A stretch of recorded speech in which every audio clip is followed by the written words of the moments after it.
made it a lot easier. All right, I'm going to start the recording, and Gina, I think we can start admitting folks in. I'm going to share my screen. Okay.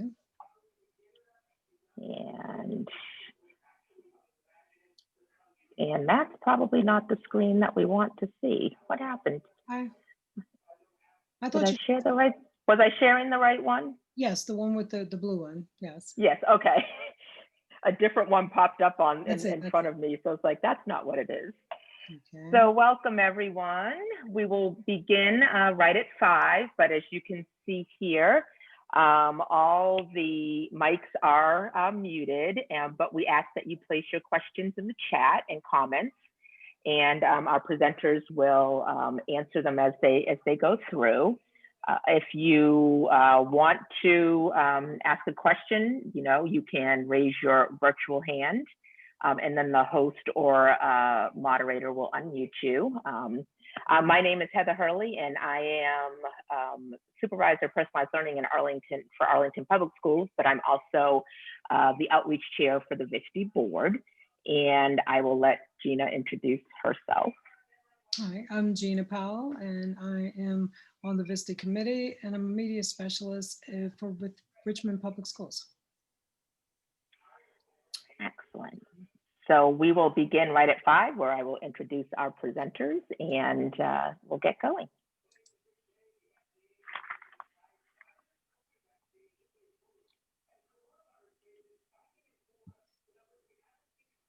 Welcome, Karen. Hi, Karen. Yes, feel free to put in where you're from. Karen said to clear the chat.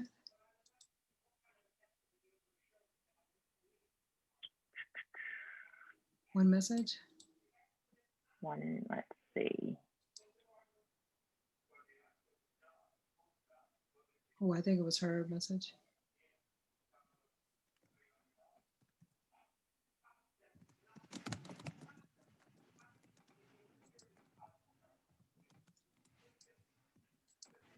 Hi, Ashley.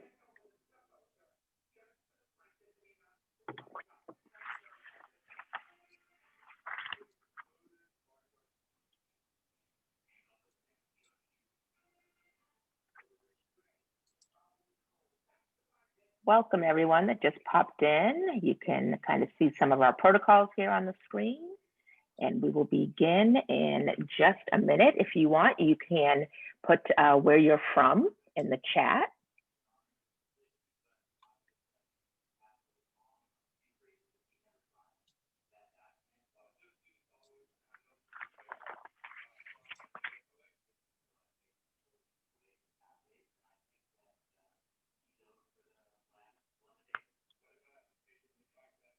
From Loudon, hello.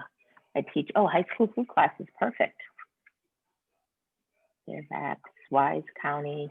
I think that's the thing I love about VSTE is that you get to see folks from all across the state. Newport News.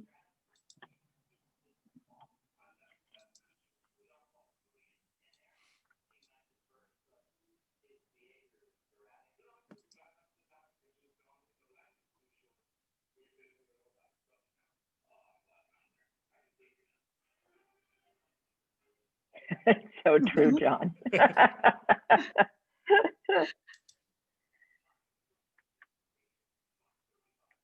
We actually manage it on our board, which is quite nice.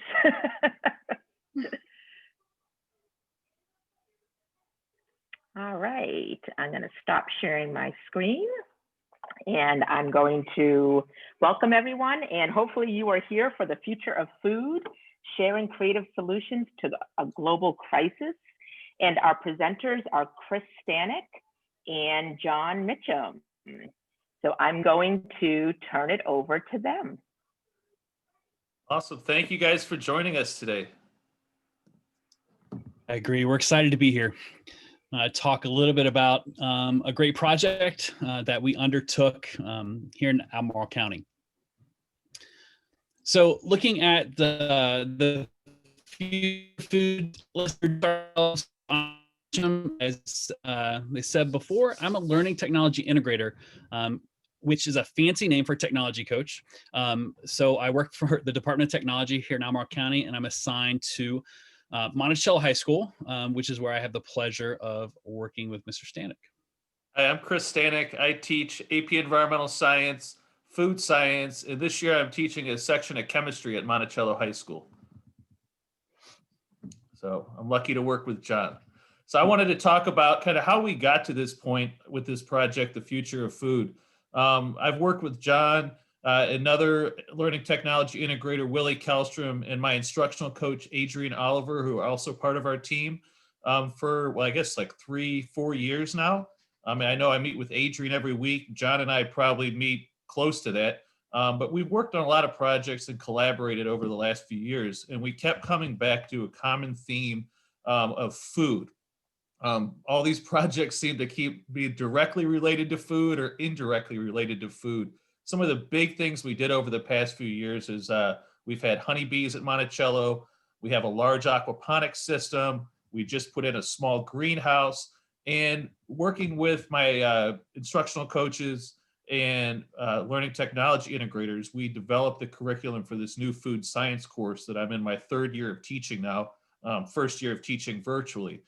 So I guess last year when we started the year, we kept really getting to this point where some students had some really creative ideas. Some students were struggling to come up with ideas, and we just realized we needed a more structured approach to our year-long, end of the year, culminating projects in the course. So we decided to get together, John, Adrian, and myself, and Willie Kellstrom all met and tried to come up with a very structured step-by-step approach to help students come up with, projects that were actually direct solutions to problems that they recognized and learned about within the course curriculum. Yeah. So in talking about that, so we wanted to come up with that structured system. So we developed kind of into steps, and we're going to kind of break those down here today. But with that being said, with the structure, we also wanted students to have some choice. We wanted them to really take ownership of this project. And we just really wanted to facilitate the project for them. So looking at step 1, we had students work through problems. So they brainstormed, we provided some guidance, which we'll talk about in a little bit. So they developed some problems, and then from those problems, they looked to brainstorm and work through solutions. From there, they decided, okay, so I've got a solution. How am I going to make that stick? So they developed a proposal, which they submitted to the team of faculty. Once that got approved, they went to the implementation stage, which we'll talk about in a minute. And then from there, we really wanted them to have a unique, authentic audience. So they ended up in a pitch contest to where they were working with their finished project to a group of community members and staff members within the division.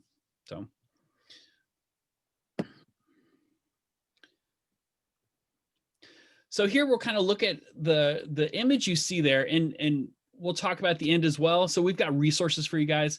That's one of the best parts of coming to conferences, is pulling resources and being able to take them back to your building or from your living room to your office. So we wanted them to kind of get thinking about that. So what were some of the problems? So we kind of listed some general topics, and then we provided some resources just to kind of get their kind of juices flowing. Maybe there were some videos they could look at, some articles they could review. So that kind of got them going. They then chose one topic from there. They went to find a primary source that supported either the video they watched or an article that they read. And then from there, as a group, they went through and did a 3-2-1 protocol. So 3 things that surprise or interest them, 2 connections to the community, and then 1 question that they're leaving with. So some examples of these, so agricultural inefficiencies. So what are some ways that we can better work with our land? Urban planning. Our Monticello High School is in an interesting spot where we've got definitely some subdivision type areas, and then also huge open farms. So every student kind of came with a different perspective. We want to look at fossil fuels and food, different land use, and then even going into how can we change our diet based off where food is going to be. So I guess just to point out too, one of our really cool projects that led us to this is working with Willie. We were also exploring, what happened to the runoff from farm fields, from neighborhoods, from, even our own campus. And that was one of the projects we did over, to control the runoff, was we redid this hillside and planted as a natural meadow one year. And it really was one of those projects, while it wasn't linked directly to food, when we started learning more about agriculture and how meadowlands can prevent runoff, the students got interested in that as well. So the solutions hyperdoc, this was one of the ideas that John brought to the table, these two structured kind of hyperdocs where students easily used Google Docs and Google Slideshows to collaborate and kind of act as both experts in certain areas and then share that information. So the first phase that we did as a group was John talked about that problems hyperdoc. We really thought it was important. A lot of times we turn students loose and we're like, hey, this is the project. We're doing the future of food. We're turning you loose. But students, while they're new to the material, they don't necessarily know what big solutions there are or problems that need solutions, right? So we thought that was a good way to introduce them to some stuff. And I think it was about 3 weeks, a month later, after students had really thought through that, probably learned a little more, we came to this solutions hyperdoc where students would directly come up with solutions to problems that they had dealt with. And you guys can see on this little screen right here is kind of an example, very simple setup, but all the students were able to see the same work that students were sharing. Like they came up with a problem, then they offered direct solutions.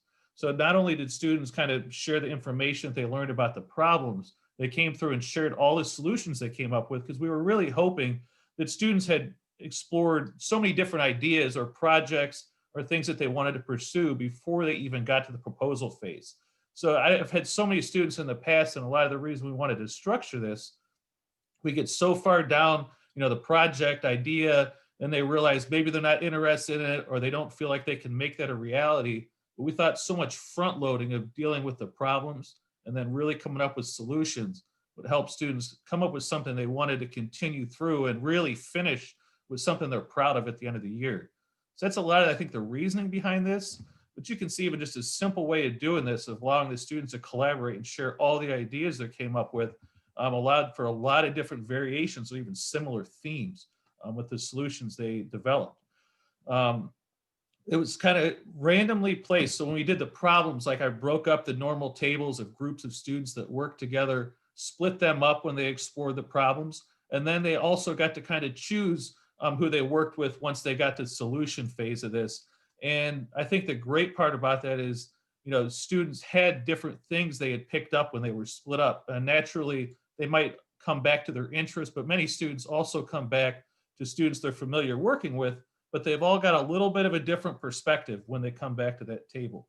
So we thought that was important when we did this group work and splitting them up and making sure, they don't just stay in their comfort zone the entire time. The next thing was the project proposal. This is really, I feel like I missed one here. Sorry, guys. It might be coming up next. But the project proposal was when students took the time to actually put together a really thought out, well-written, descriptive proposal. And they didn't just propose one solution at this point either. Each student had to come up with 3 solutions to the problem that they were addressing. Again, we didn't want them to limit themselves or just come up with one idea, because when we got to we can see that we're going to talk about this in a little bit, but we had a team of 4 educators involved in this project. And we knew we were going to assign an advisor to each group. And we knew when those advisors met with each group for the first time, we didn't want to have just one idea. We wanted to have multiple ideas. So as educators work with them, we could try to, flesh out the feasibility of these different ideas to see what they could do. So that was really important too. And I think almost every building, I think we're fortunate in our school division to have learning technology integrators and instructional coaches to partner with teachers. But I feel like a lot of schools probably have other people, maybe not the same roles, but they're willing to partner for large projects like this. So it made a big difference and made the students really think through their ideas again and solutions and put them down in writing. Some of the really cool ideas, a couple that aren't on this list, but one I want to touch on that I was thinking of as I was talking through this is having those slight variations with different people coming back, because we had multiple ways of eliminating food deserts, not just from aquaponics systems that the students were familiar with. Those are pictures of one we have in our storage room in the classroom. But a lot of students wanted to eliminate that food desert idea. So many were exposed to that, they really were drawn into figuring out how to solve that just in our own community.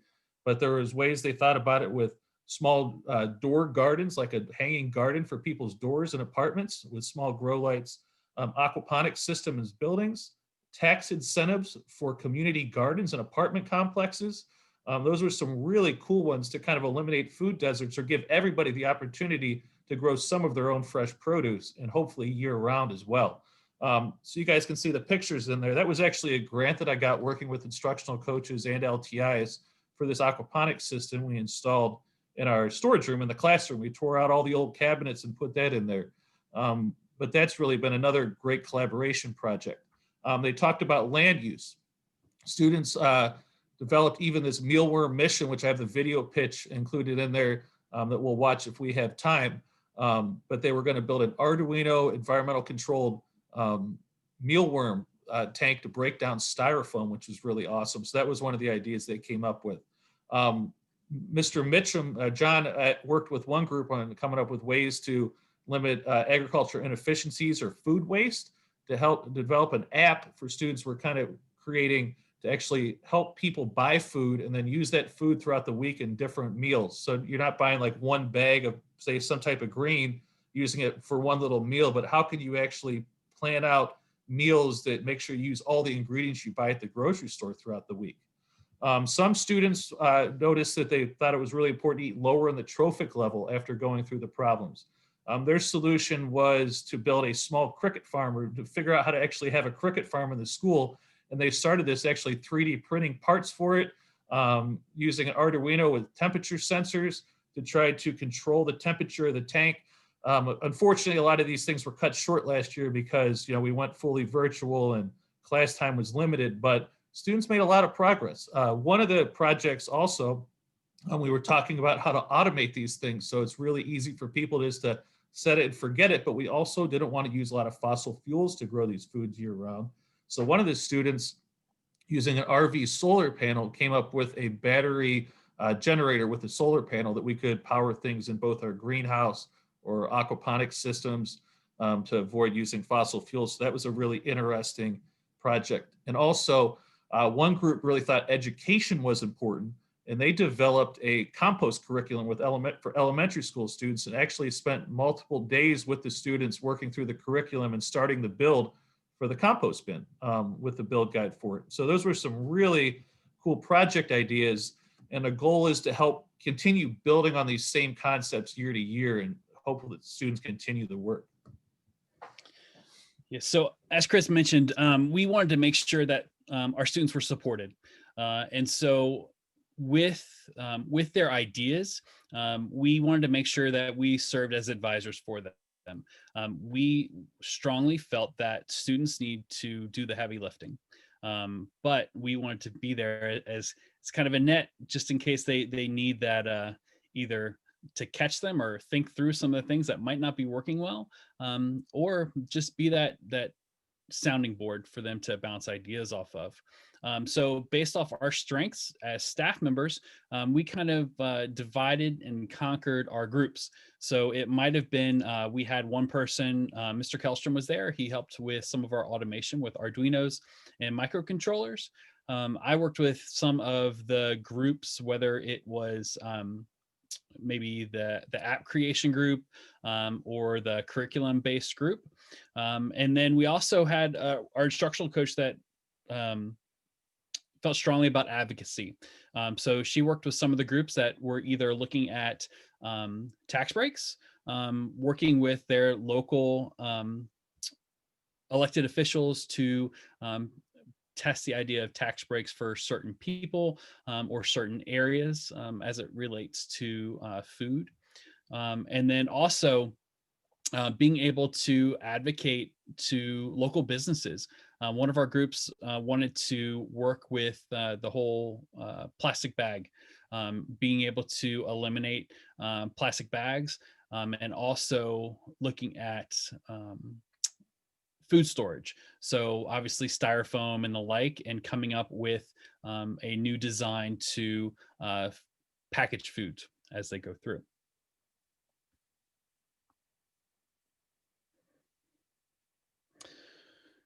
And so looking at then the implementation, we spent quite a bit of class time.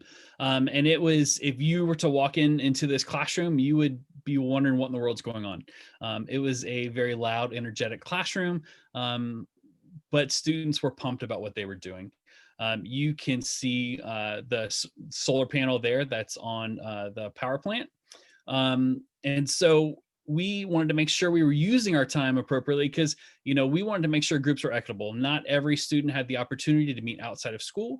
Maybe they had transportation issues, or maybe they were had jobs or babysitting, or maybe they're in athletics or band. So we wanted to make sure we were providing them the opportunity to work with their group in designing and implementing their project. And so with us being there during that implementation time, we could help guide students, make sure even if we had some students that were unsure of their role within a group, we could help work with them to be able to help them find their role and be supportive within their assigned group as well. So sharing the work, we thought it was really important that students had a platform outside of our classroom, outside the school, to actually share the work.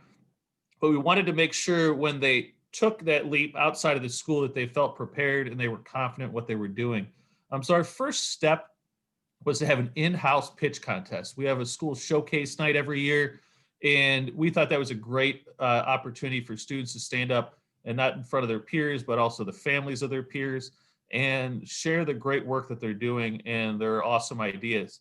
So we recruited judges that were local business owners, division science leaders, and also other tech integrators from other roles in the division, to give students feedback from judges, and then for the first round, and also apply that feedback for the final that we actually had on the showcase night. So the first round was video pitches, second round were in-person pitches, but they had already applied feedback. Past years, we had made the TomTom Youth Summit. It was a partnership with UVA and the city of Charlottesville. Took place on the downtown mall, but we would take a large group of students from our school.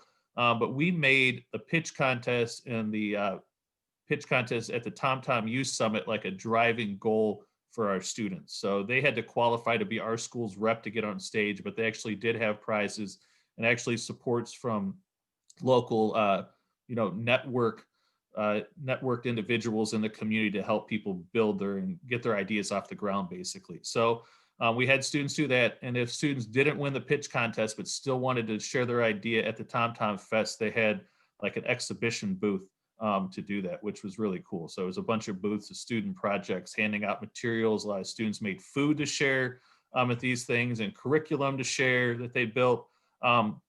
Last year, it was really unfortunate. We spent a lot of time planning a division-wide innovation summit since the TomTom Youth Summit had been canceled last year. But our division summit also ended up being canceled due to the situation. But I'm sure that's something that we're going to pick up in the future when we hopefully return back to some kind of normal. But last year we did secure some mini grants for students for our in-house pitch contest. It was really cool. We found some funding for students to win mini grants for placing in our pitch contest to continue their work. But we really thought it helped students take it to the next level. And also I liked the video pitch before they even got up there. Students felt well prepared. They were confident. They were ready to move forward. So that was a great next step after they had done some work, had time in the classroom to do some work. And I really think this like driving goal motivated them to have something to actually show. As you saw that solar panel on the last slide for panel power, he actually had his finished product ready to wheel on stage at the showcase night, which was awesome. Yeah, I think it's important too that students have an authentic audience. They knew that, hey, I'm not just doing something that's going to sit in my teacher's inbox until it gets graded. They knew that it was something that's going to go somewhere. And also, we wanted to make sure with our students, at the end, we wanted them to make sure they left something behind. When they walked away, there should be something that kind of keeps it going. So maybe with the power plant, they created a build guide.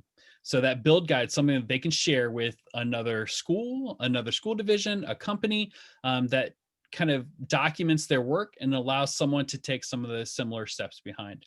I think in our resources, we shared an aquaponics build guide for that our students developed. So we wanted to, like I said, make sure it didn't end in our classroom doors, that it went out into the community as well. And so that's probably the next big question is, yeah, that's great, guys, but how'd you pay for it? And thankfully in our district, we have what's called a reimagination project. And within that reimagination project, there's funding that teachers and staff can apply for to help support projects like this. There are some like specifications. One of those specifications has to be a team of educators. So the teacher should be working with an instructional coach or coaches, learning technology integrators, have support from your school, and also members of central office. So we were lucky to have great support from our building administrators. Chris mentioned as well for part of our pitch contest, and just overall support from our science lead at the county level. So we definitely had some interest outside of our classroom walls again to help do this. And so they also labeled a reimagination project as it's different from a standard innovation practice that's found in the county because it requires additional vetting funding as they go through. So that additional vetting came from some of the other tools that we were using. And then also the funding was able to help our students' dreams kind of come to reality. Yeah, it was great to have those extra funds. Students really enjoy getting some new toys to work with in the classroom. So it was a lot of fun last year. I do want to share one of my favorite videos. I won't play them all for you guys, but to see panel power, Cole really just ran with this project. Due to the circumstances last year, it was one of the few that really got finished. And I know he was really let down that he didn't get to go to the Innovation Summit with his project. But I wanted to play this for you, and then we'll kind of wrap it up and leave some time for questions here.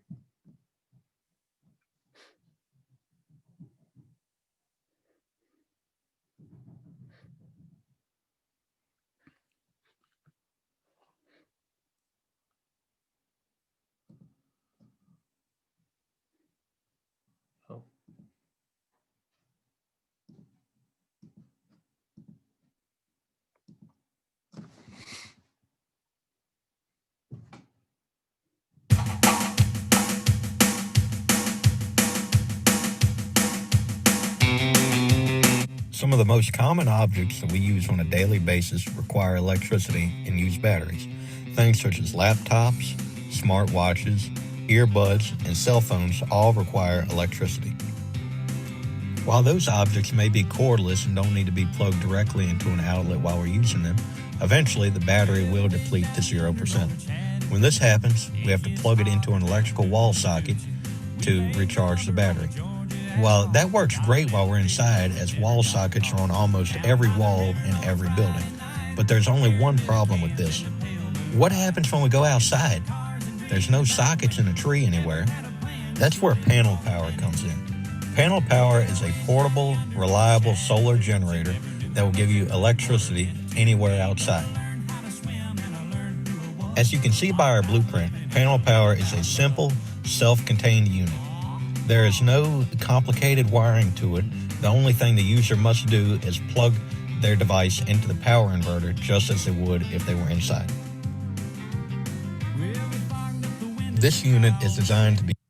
So you guys get an idea, I'm not going to play the whole thing for you, but they really all had to come up with a pitch, project to actually show to the judges.